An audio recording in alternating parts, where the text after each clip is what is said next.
Kaibigan, balita ko, nahihirapan ka na magparami ng followers mo.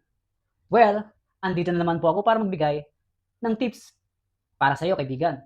Siyempre, kaibigan, para dumami yung followers mo, ang kailangan mong gawin, mag-upload ka araw-araw. Take note, ang pag-upload po araw-araw, meron din po yung pagitan sa oras.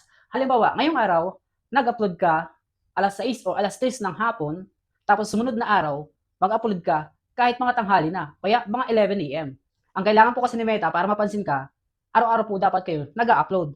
Kasi doon po tayo nabibigyan ng chance ni Meta na dumami yung ating followers at syempre yung views na rin. Tips number 2. Marami sa mga content creator, kaibigan, na mga nagpo-post na, uy, para dumami yung followers mo, mag-iwan ka ng bakas sa baba. Huwag po kayo maniwala doon, kaibigan. Dahil po, hindi po rarami yung followers nyo, mas dadami po ang followers ng pinalo nyo. Ang kailangan lang po sa paggawa ng content, sipag lang po at tiyaga. Huwag po kayo masyadong ma-pressure. Easy lang po kayo. Huwag po kayo masyadong magbadali dahil makukuha din po natin yan kung ano po yung pangarap natin na mangyari sa buhay natin. Chill-chill lang po tayo, huwag po tayong ma-stress. Basta po, gawin nyo lang po kung ano po yung tama sa paggawa ng content. Tips number 3, kaibigan. Dapat po kapag nag-upload kayo ng video, gagandahan nyo rin po yung pag-i-edit nyo. Para naman po, maganda yung content na ina-upload nyo.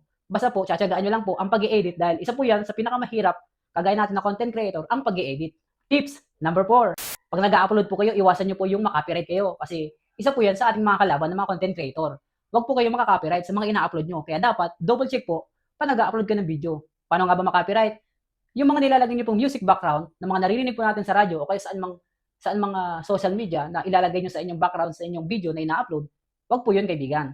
Dapat, meron po kayong originality na content at music para po hindi tayo makopyright at syempre hindi tayo ma-violation para ma-monetize tayo agad ni Meta. Tips number 5. Iwasan nyo, kaibigan, ang pag-re-upload.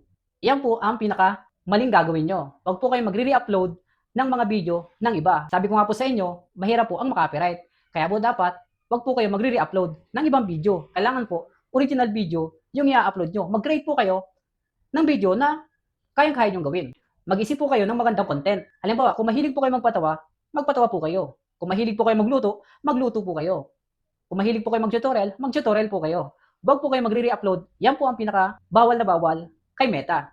So yun lamang, kaibigan, ang aking tips ko ngayon. Lagi niyo pong tatandaan, pag meron kang alam, hindi ka mangmang. Power!